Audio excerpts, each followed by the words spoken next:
രാമായണ പാരായണത്തിലൂടെ നാം അന്വേഷിക്കുന്നത് മൂലപ്രകൃതിയായ സീതാദേവിയെയും ശ്രീ പരമാത്മാവായ രാമചന്ദ്ര പ്രഭുവിനെയും കണ്ടെത്തുക എന്നുള്ള ദൗത്യമാണ്.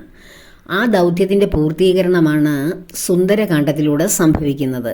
അതുകൊണ്ട് തന്നെയാണ് സുന്ദരകാന്ഡം രാമായണത്തിൽ ഏറ്റവും ശ്രേഷ്ഠമായി മാറിയതും.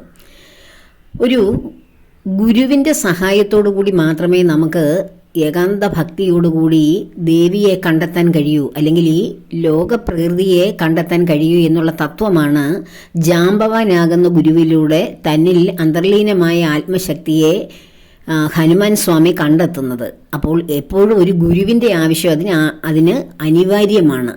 എന്നാൽ ആ യാത്രക്കിടയിൽ ധാരാളം തടസ്സങ്ങളുണ്ട്.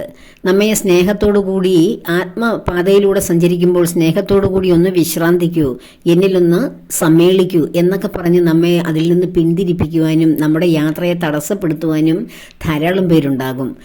അതാണ് മൈനാക പർവ്വതം.